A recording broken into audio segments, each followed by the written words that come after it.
Hello, my name is Professor Murray Daw. I am a professor of physics at Clemson University, and I'm also on the faculty at the Institute for Advanced Physics. This is the first recording of a series of classroom lectures, except this first one does not involve the live students. This first lecture is just information for those of you who are listening to the recordings. This course is based on a textbook called Physics for Realists, and I'm using the first volume, Mechanics, for these lectures. This is the textbook that I use for our regular Physics with Calculus sequence at Clemson University. These recordings are made in the fall of 2013.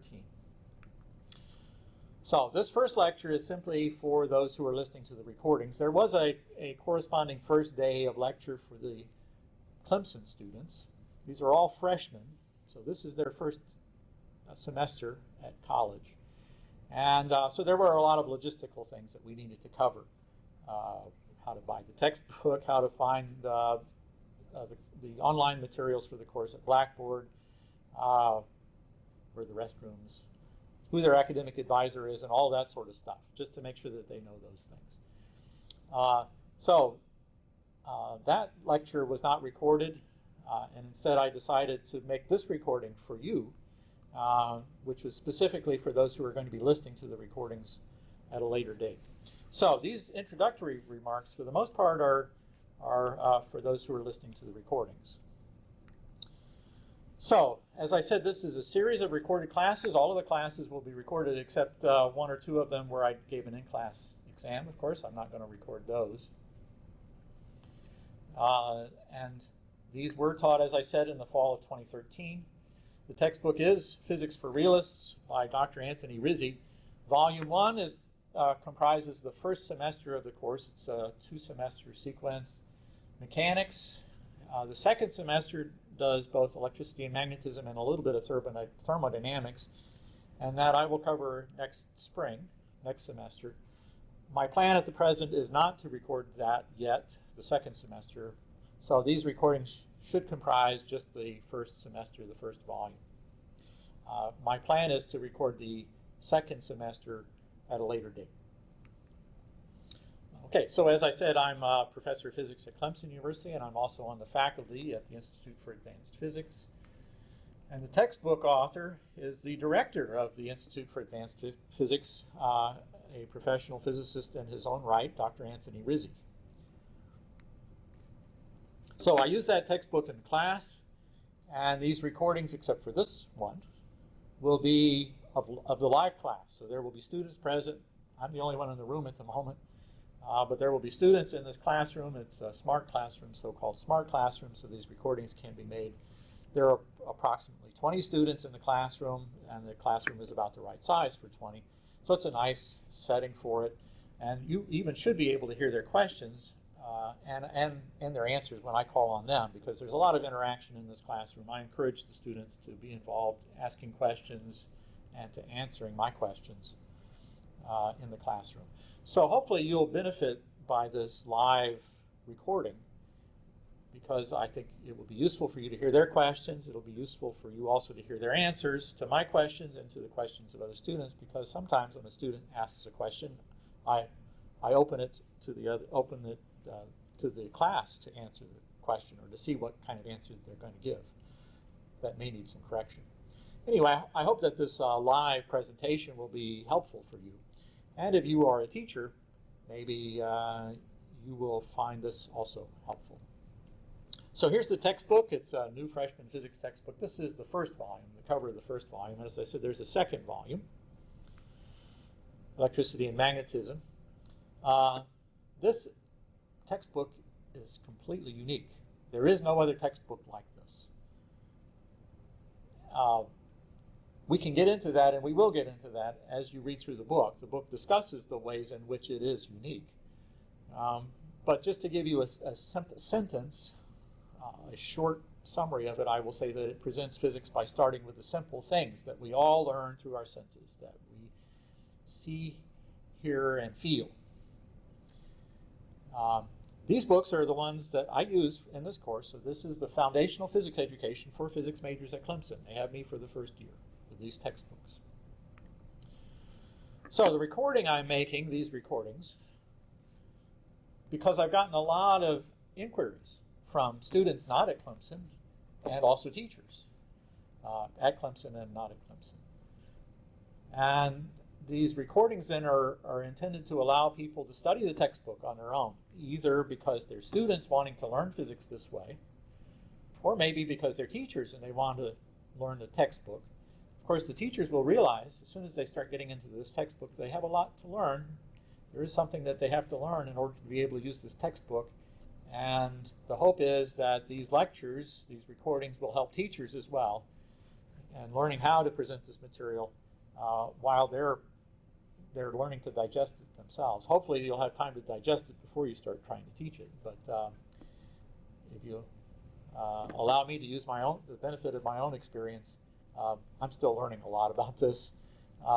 This is a very rich way, a very natural way of understanding physics. There are also some other materials that I'll make available to you if you'll email me.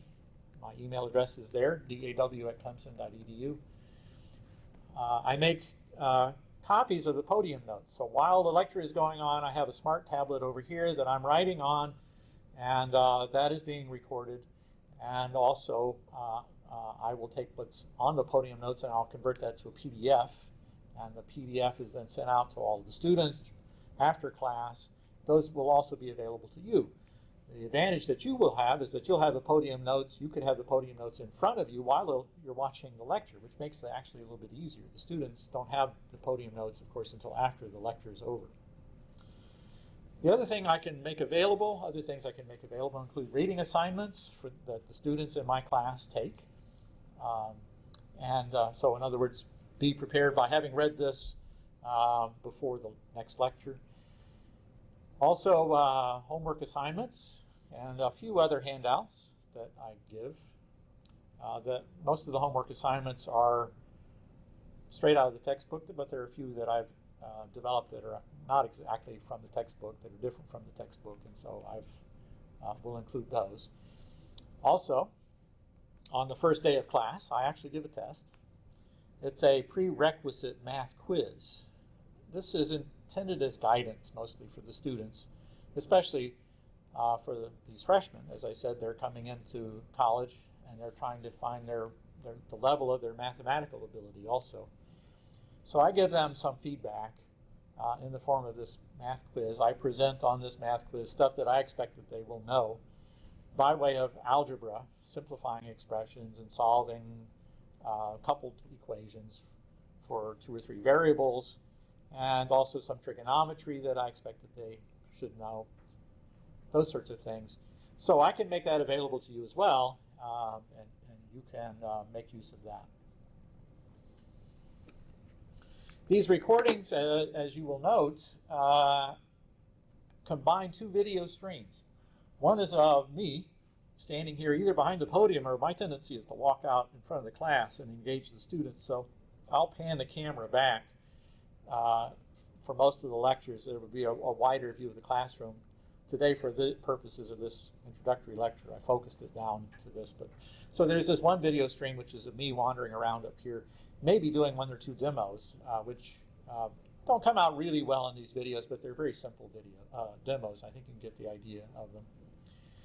The other video stream is, as I said, what's going on the computer screen here on the smart tablet. And so I'm writing here, especially when we're getting through going over solutions, diagramming things, writing down equations and manipulating them. I'm writing here, and that's also being recorded. And in fact, that's what gets recorded down, saved as a PDF when I'm done.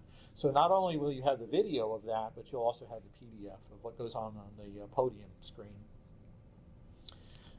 Occasionally, the class gets started kind of slow, and that's because the recording actually begins a few minutes before class. So there are a few minutes where it seems like nothing is going on the recording. In fact, well, we're just milling around. I'm waiting for students to take their seats, and some of them are coming from another class somewhere, so wait for the right time to start.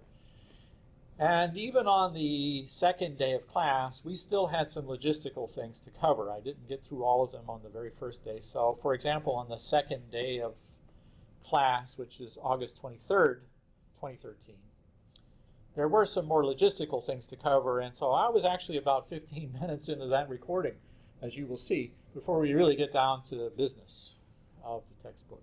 Okay, so feel free to skip ahead. Whatever format you're using, you're reviewing this in, you should be able to skip ahead, and in fact, that may be a good practice. When you start a lecture, you might want to skip ahead a few minutes, and then once you get into the real business of the class, then you can move back a little bit if you need to get back to the beginning of that. You don't want to spend a few minutes waiting for people to sit down and for us to get down to business. Okay, so now that's logistical stuff for those who are watching the recordings.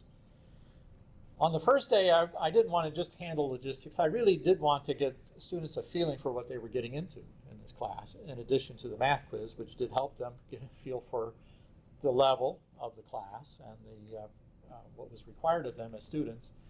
But I also wanted to give them a feeling for how this course is different, especially different than the high school physics texts, the high school physics courses that they had, most of them had.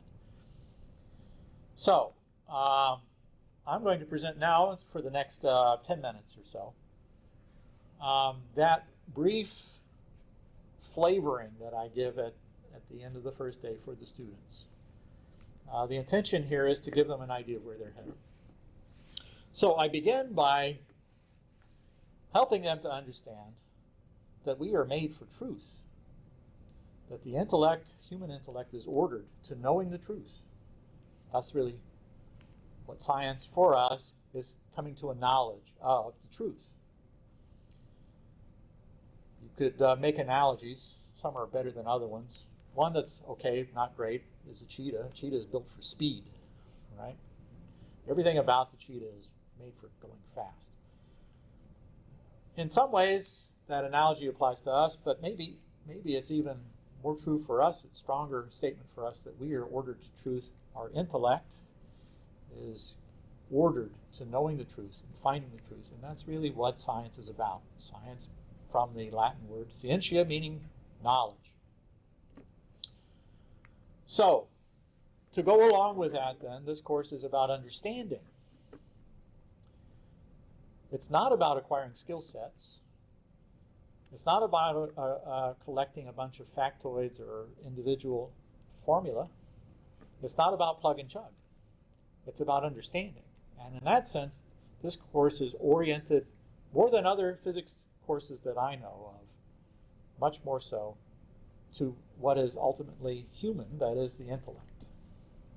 And so for this reason, it's a very human course. Now, I'll give an example. Here's a question that has to do with this idea of understanding. What is momentum? Now, I asked this question, of course, of a classroom full of students, most of whom, not all, but most of whom have had some high school physics. And 95% of the time, the answer that I will get is P equals mv. I'll get an equation coming back. And actually, that's the kind of answer I expect to get and do get most of the time. If I just ask a bunch of physicists, not just students, but professional physicists, the same question, what is momentum? I'll get almost always P equals mv. Okay, so now that's an answer of a kind. It does express some kind of understanding, but it requires a lot of explanation. There's something back behind that we understand when we talk about momentum. And so the question is, what is that? What is this momentum? Because P equals mv is not always true. So what is this momentum that we describe? And also, secondarily, by way of understanding the first question here, maybe we also do come to an understanding of what an equation is. What does an equation have to do with physics, and why do we use equations in physics? So there are two important aspects that are addressed by this question. So this question turns out to be very challenging, as I said. Once I take an equation off the table, I want an explanation, but I don't want it in terms of an equation. And I justify that by saying, by quoting Richard Feynman here. If you really understand something, then you should be able to explain it in simple terms. I really take this suggestion by my teacher to heart. I really think he's right in this regard. And so if we're going to give an answer to this question about momentum, can we do it in a way that doesn't involve an equation? Can we do it in a way that involves simple terms? After all, we're talking about the stuff, ordinary stuff around us, right? Momentum has something to do with the things around us. We all have an experience of momentum. And so that we should be able to tap that, but in a rigorous way, and build on that. And that's what we meant. That's what I meant when I said earlier that this textbook builds on our common understanding, our common experience of the physical world. Okay, so by way of introducing then this textbook, the students will learn then what momentum is and what it has to do with physics and equations. What do equations have to do with physics? Why do we use equations in physics, and how is it that mathematics has anything at all to do with physics? Okay. Now, by way of discussing this textbook, I wanted to point out to the students a few things about this textbook. It's very different, aside from the fact that it emphasizes understanding. It's also written in a way that's different than what they're used to. Most science students, I think when they read a textbook, tend to skim, or at least they skim most of it. They may study only sections of it, small sections. Most of it they don't really study. Also, they tend to pattern match. So when they're going through something, they might skip to the problems at the end of the chapter, and then they work their way back. When they find a problem they don't know how to work, they work their way back to find an example that matches the question, the problem that they're trying to answer. They tend to collect little bits and pieces of information rather than integrating it. And they tend also to be very specific about the things that they know. And that's how they come to understand the material in some way. The students really aren't at fault in this, because the textbooks are written to encourage this approach. This textbook, Physics for Realists, instead is not like that. And you can't approach this textbook by skimming it or by matching patterns or by collecting bits and pieces or being specific. Instead, this textbook pushes students to study. It pushes the integration. It pushes the understanding. It helps them to understand and think in general terms as well as specific terms. So when you're studying this material, this textbook, I suggest first that you read the text once for general concepts. What's going on in this chapter? What is the general flow of the chapter? Why did the author order the discussion the way he did in this chapter? And why is this chapter where it is in the textbook, too? Why does it come here and not somewhere else? Everything about this textbook has been thought out very carefully. There's nothing left to accident here. Second time you read the textbook, you should have beside you the reading questions that I provide for the first 4 or 5 chapters. And after the first 4 or 5 chapters, you should start making your own written summary as you're reading the second time. And this gets you into the text at a more deep level, at a more specific level. You get into more details, which then you have to, of course, relate back to the general understanding that you got from the first reading. Also, at the end of every chapter is a summary, a great way, again, to try to begin the integration or to continue the integration of the material, trying to figure out how it all fits together at the end of the chapter. And very important is working the problems, answering the questions that are assigned. That's the best way to study this material. Listening to these lectures, reading the textbook are only going to get you so far. It's once you start trying to struggle with the material by way of writing down answers, that's when things start to seep in, and you must learn to digest them in order to be able to answer those questions and work those problems. Then I suggest after having done that, you read it a third time.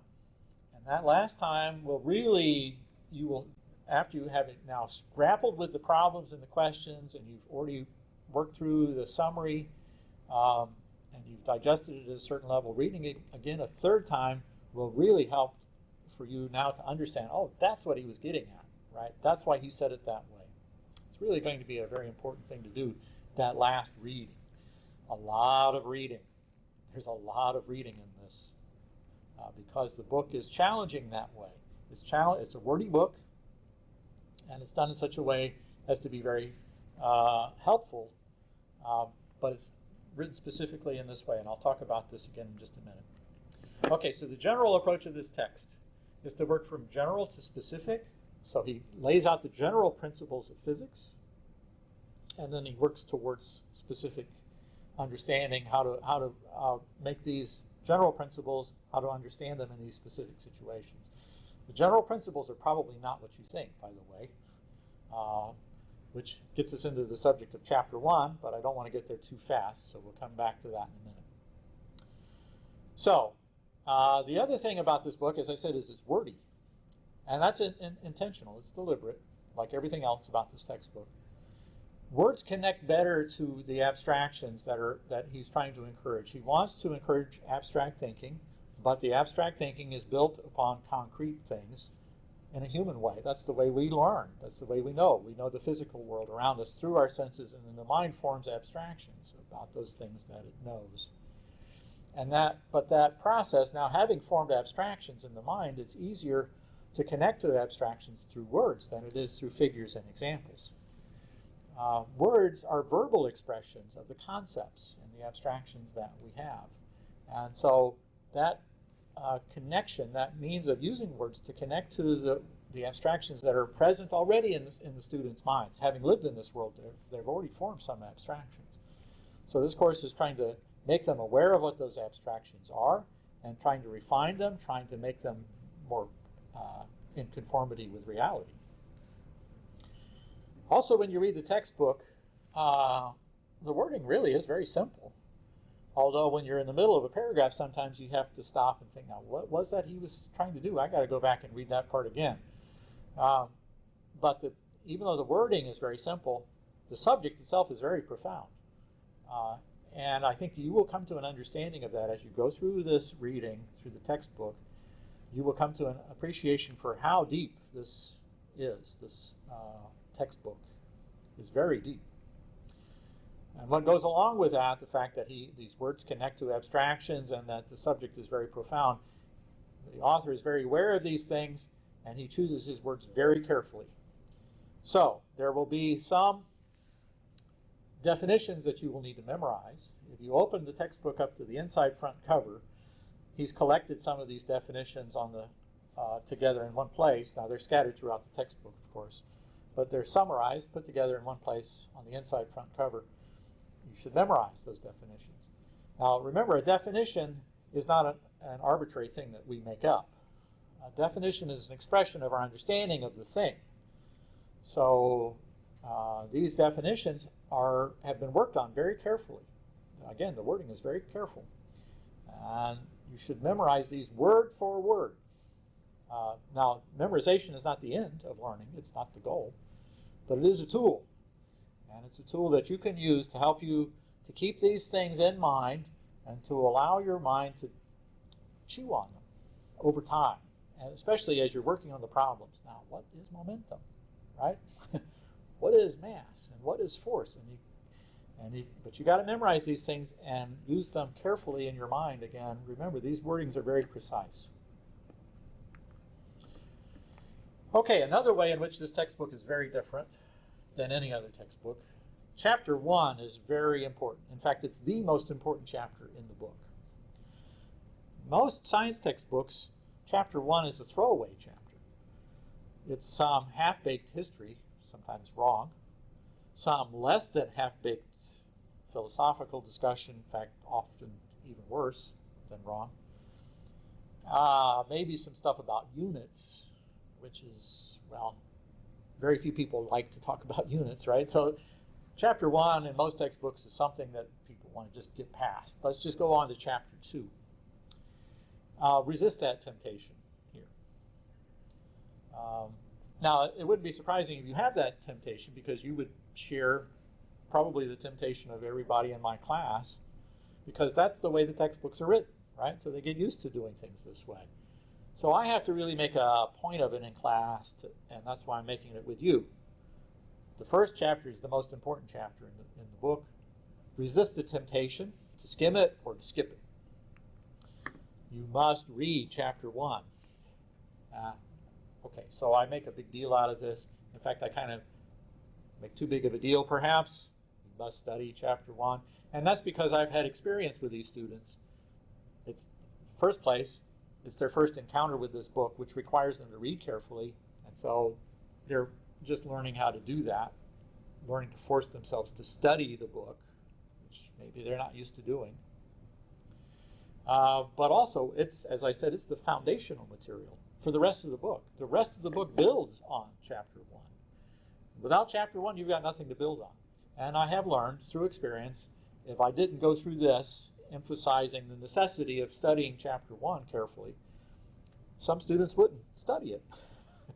And so I have devised some techniques when I teach this to focus the students' attention onto chapter 1. We spend time going through it and really working it and talking about it and digesting it. So it's really important for you to study chapter 1. And if you teach this class yourself, you must you really should learn how to emphasize this with your students. So here we go again. Same message. Got to study chapter 1. Okay, so that's all for the first lesson. The next recording that you will see in the series are all listed chronologically, except this one that was made out of sequence. But anyway, this will be listed as the first recording for you to listen to. The next recording in the series is August 23rd, and all of the remainder of the recordings for the rest of the semester are done in front of a live class. And so I hope you enjoy that part. I know I really enjoy teaching this class. It's been a real joy, frankly, to use this textbook, and I really do enjoy the students who are in these classes. I get a real kick out of teaching them physics this way. I think it's just the best thing. It's really good. All right. So I look forward to seeing you at the next lecture.